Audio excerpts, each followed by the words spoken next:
Hey guys, कैसे हैं आप। आज का हमारा टॉपिक है इलेक्ट्रोकेमिस्ट्री से कोरोजन या संक्षारण। कोरोजन या संक्षारण होता क्या है। जनरली हमने देखा है जो कॉपर होता है, तांबा होता है, उस पर हरे रंग की परत चढ़ जाती है, चांदी काली हो जाती है और लोहे पर जंग लगने लगता है।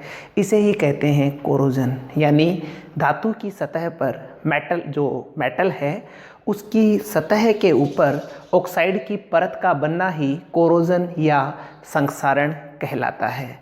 तो मैं आरिफ मोहम्मद आप सभी का हमारे YouTube channel AK sir chemistry पे स्वागत करता हूं और आज की इस क्लास में हम बात करेंगे संक्षारण या कोरोजन के बारे में।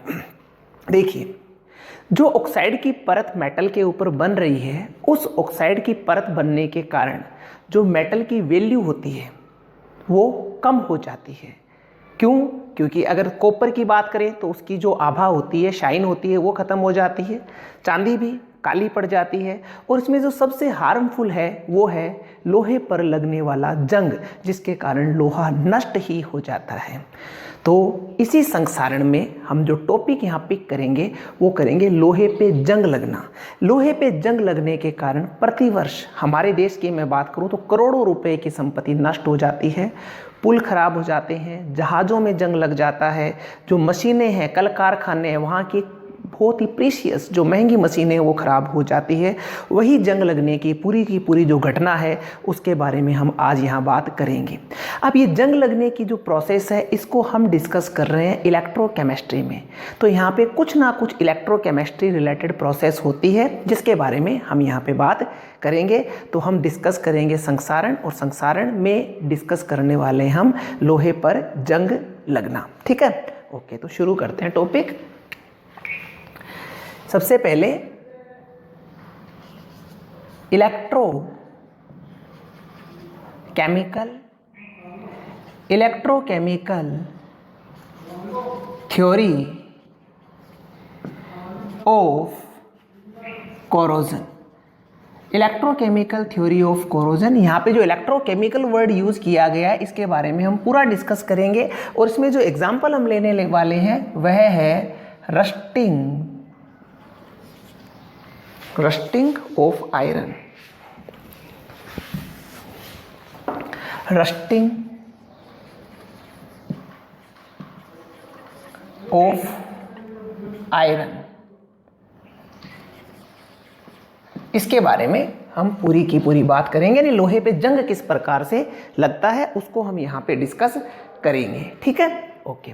देखिए, यहाँ पे मान लीजिए ये एक लोहे की छड़ है। कैसी छड़ है? लोहे की छड़ है। तो इसमें कौन से परमाणु उपस्थित होंगे? Fe परमाणु तो प्रेजेंट होंगे। इस प्रकार से पूरी छड़ में कौन से परमाणु उपस्थित है? Fe परमाणु उपस्थित है। इस छड़ पर वातावरण से किसी ना किसी रूप में यहाँ पर नमी संग्रहित हो जाती है। इसकी सतह पर क्या संग्रहित हो जाती है? नमी संग्रहित हो जाती है। इसे मैंने किसके रूप में शो किया है? पानी की बूंद के रूप में, जल की बूंद के रूप में मैं इस स्ट्रक्चर को यहाँ पे शो कर रहा हूँ। ठीक है, ये क्या है? वाटर ड्रॉप, जल की बूंद। ठीक है, यानी किससे बनी हुई? H2O ही तो है इसमें। ठीक है, ओके। अब ये वाटर की जो बूंद, ये कौन है? Fe रोड, लोहे की छड़। इस Fe रोड पर ये वाटर की बूंद आ गई। ओके, अब ये वाटर की बूंद क्या करेगी? जो ड्रॉप है वातावरण से ऑक्सीजन को भी एब्जॉर्व कर लेगी और कार्बन डाइऑक्साइड को भी एब्जॉर्व करेगी। जो वाटर की ड्रॉप है वो क्या कर रही है? CO2 को भी एब्जॉर्व कर रही है और ऑक्सीजन को भी एब्जॉर्व कर रही है। फर्स्ट थिंग, ठीक है। ये लोहे की रोड, और लोहे की रोड पर किसी ना किसी रूप में यहाँ पे आके क्या आ गई? नमी की बूंद, एक जल की बूंद यहाँ पे कलेक्ट होगी। पूरी रोड पे कलेक्ट हो जाती है खूब सारी बूंद। उसमें से हमने क्या करा है? एक बूंद को एग्जाम्पल के रूप में लिया है। ये जल की बूंद H2O। इस जल की बूंद ने क्या किया? वातावरण से CO2 को भी एब्जॉर्व कर लिया और ऑक्सीजन को भी एब्जॉर्व कर लिया। अब देखिए, इस घटना में सबसे पहले क्या होगा? जो फर्स्ट जो यहाँ पे घटना होने वाली है वो क्या होगी? सबसे पहले इस लोहे की रोड में, इस स्थिति में लोहे की रोड में जो Fe है, Fe परमाणु है, वो ऑक्सीडाइज्ड होंगे, Fe2+ में बदल जाएंगे और 2 इलेक्ट्रॉन यहाँ रिलीज कर देंगे।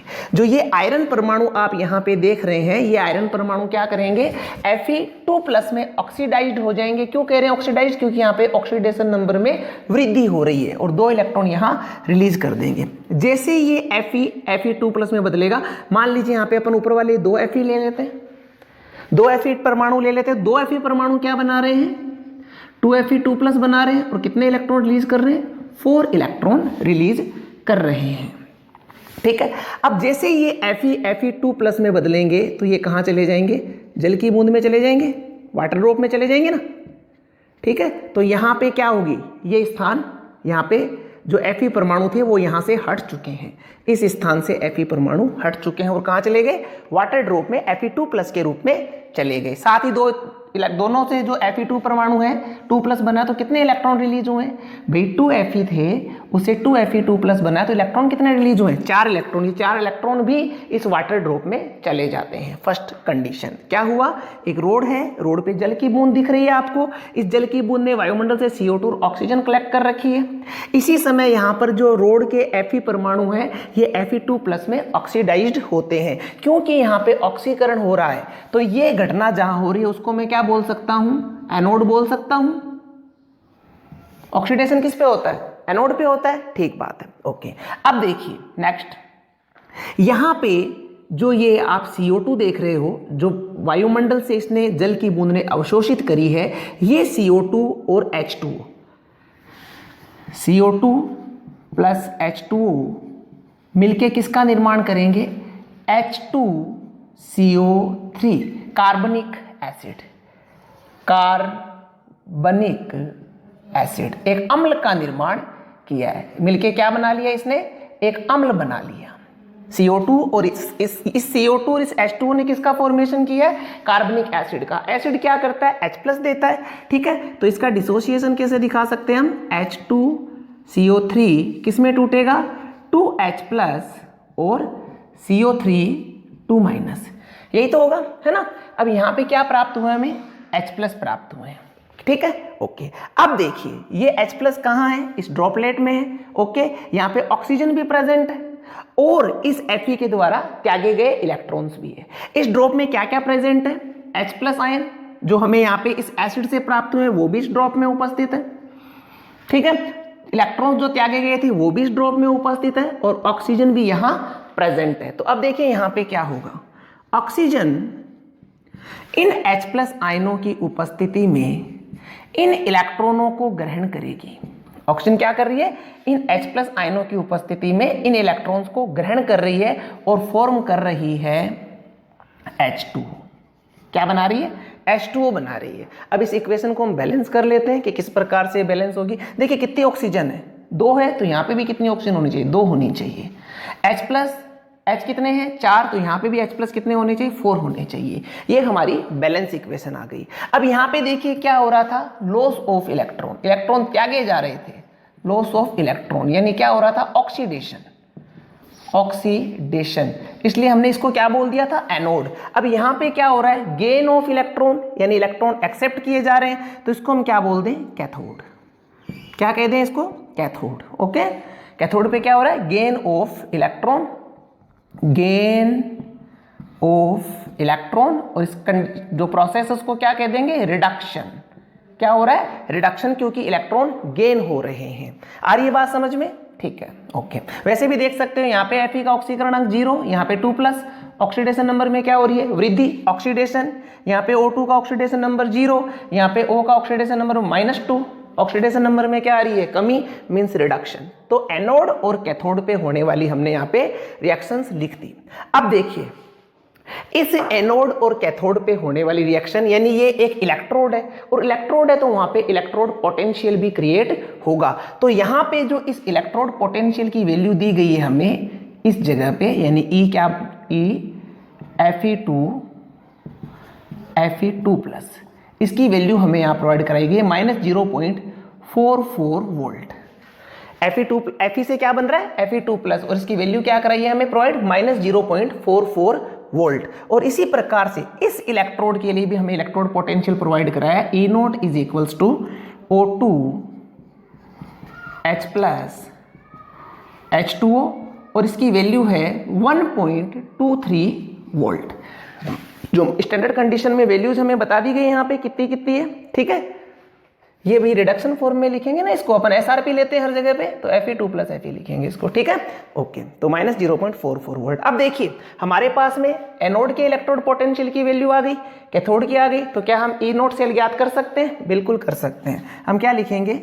ई naught cell is equals to, formula आता है बताइए देखें। हाँ जी, E naught cathode minus E naught anode, very good. E naught cathode minus E naught anode, शाबाश, बहुत बढ़िया। तो यहाँ पे क्या लिख देंगे हम? E naught cell is equals to, E naught cathode की वैल्यू क्या है? 1.23 माइनस 0.44 वोल्ट, ठीक है। अब ये क्या आ जाएगा? 1.23 प्लस का क्या आ जाएगा? 0.44, माइनस माइनस मल्टीप्लाई क्या हो जाएगा? प्लस हो जाएगा। तो रिजल्ट कितना आएगा? 167 वोल्ट।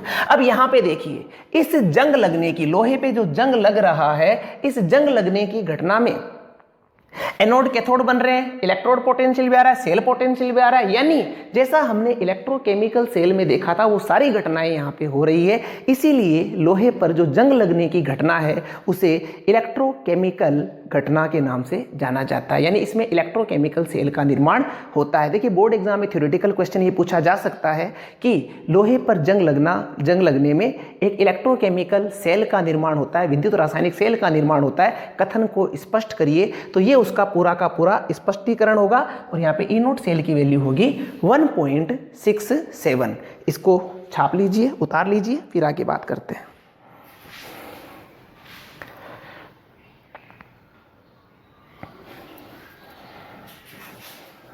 ठीक है, अब देखिए यहां पे ये लिख लिया आपने 1.67, किस तरह से है बता दिया मैंने। यहां पे मेंशन कर दूं मैं, ई नोट सेल जो हमने डेरिव कर लिया था 1.67 वोल्ट, ठीक है। अब देखिए यहां पे जो Fe2 प्लस बना है क्या होगा आगे देखिए।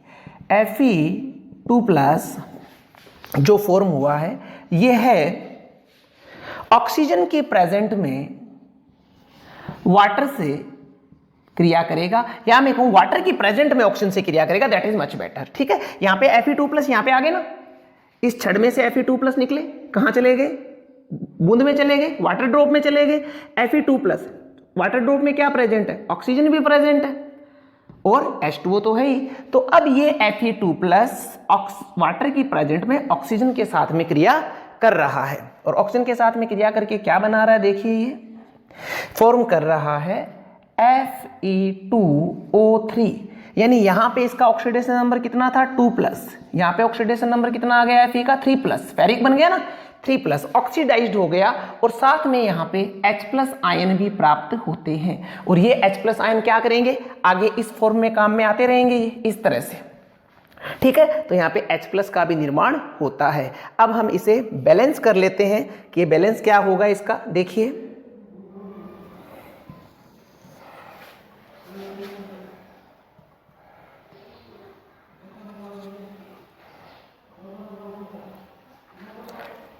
Fe ऑक्सीजन 6 और हाइड्रोजन 2, इसको 4 से मल्टीप्लाई कर दूं, हाइड्रोजन 8, इसको 8H प्लस कर दें, और 4 ऑक्सीजन, यहाँ पे कितनी है? 6, 4 और 2 6। हाइड्रोजन आयरन कितने हैं? 4, तो इसको भी 4 से मल्टीप्लाई कर देता हूँ, ओके। आयरन 4, ऑक्सीजन 2 और 4 6, oxygen 6 and hydrogen 8H plus, ठीक है। ये Fe2O3 का निर्माण, फेरिक ऑक्साइड का निर्माण हो गया। अब आगे देखिए, यह फेरिक ऑक्साइड जल के X अणुओं से क्रिया करता है। किससे क्रिया करता है? X अणुओं से, और बना लेता है Fe2O3.XH2, और यही है रस्ट ऑफ आयरन, लोहे का जंग, रस्ट ऑफ आयरन। Fe2O3 यही है रस्ट ऑफ आयरन, ठीक है, जिसे जंग कहते हैं। अब देखिए, जंग सामान्य लोहे की तुलना में भारी क्यों होता है? क्योंकि यहाँ पे ऑक्साइड का निर्माण हो रहा है। आयरन का तो एटॉमिक वेट है ही, साथ में ऑक्सीजन का भी तो यहाँ पे इंक्लूड होगा, वाटर का भी इंक्लूड होगा, इसलिए जंग लोहे की तुलना में अधिक भारी होता है। पहला पुष्ट तो यहाँ पे ये हमारा प्रूव हो जाता है कि जंग भारी होगा। अब देखिए, लोहे पे लगने वाला जंग सबसे ज्यादा हार्मफुल क्यों होता है? क्योंकि लोहे पर जब ये जंग लगता है, इस प्रकार से ऑक्साइड का निर्माण होता है, तो जैसे ही ये मान लीजिए लोहा है, इस पे जंग लगेगा तो जैसे ये ऑक्साइड की लेयर बनेगी, ये लेयर इससे क्या हो जाएगी? अलग हो जाएगी, इसके साथ चिपकी हुई नहीं रहेगी। इसके साथ चिपकी हुई रहती तो एक सुरक्षात्मक, एक प्रिवेंटिव लेयर बन जाती, परंतु ये लेयर क्या होगी? इससे अलग हो जाएगी, ठीक है, जिससे क्या होगा? लोहा नष्ट होता जाएगा। और फिर क्या होगा? जैसे एक लेयर निकली, फिर से लोहे के परमाणु वातावरण के संपर्क में आ गए, फिर से एक क्रिया शुरू होगी, वह लेयर भी निकल जाएगी, और ऐसे ऐसे करते क्या होगा? पूरा का पूरा लोहा नष्ट हो जाएगा। देखिए, जैसे ये दो परमाणु निकल गए, यहां चले गए, पूरी प्रोसेस हुई, फिर अब ये दोनों परमाणु क्या हुए? एक्सपोज हो गए। ये दोनों परमाणु क्या हुए? एक्सपोज हो गए। अब यहां पे ये क्रिया शुरू हो जाएगी, फिर से लेयर बनेगी और लेयर लोहे से अलग हो जाएगी। तो इस प्रकार से क्या होगा? लोहा नष्ट होता जाएगा। इसे ही कहते हैं रस्ट ऑफ आयरन, जिसकी पूरी की पूरी प्रोसेस में आप देखते हो कि इलेक्ट्रोकेमिकल सेल का निर्माण होता है। इसका तुरंत इसको छाप लीजिए या स्क्रीनशॉट लीजिए।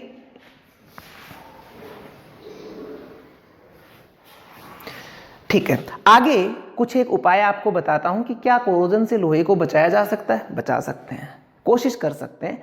लोहे पे अगर एक लेयर लगा दें दूसरे पदार्थ की लेयर, लोहे पे तेल लगा दीजिए, लोहे पे रेड ऑक्साइड कर दीजिए, लोहे पे पेंट कर दीजिए, जो खिड़की दरवाजों पे पेंट किए जाते हैं ना ग्रिल पे, वो पेंट कर दीजिए, या एक ऐसी धातु का लेपन कर दीजिए कि लोहे का ऑक्सीकरण हो उससे पहले उस धातु का ऑक्सीकरण हो जाए। जैसे जहाजों में क्या किया जाता है, जो जहाज होते हैं उन पर जस्ते की परत चढ़ाई जाती है। क्यों चढ़ाई जाती है जस्ते की परत? ताकि लोहे के संक्षारित होने से पहले जस्ते का, जिंक का ऑक्सीकरण हो जाए और लोहा संक्षारित होने से बच सके। इसी क्रिया को गैल्वेनीकरण के नाम से जाना जाता है।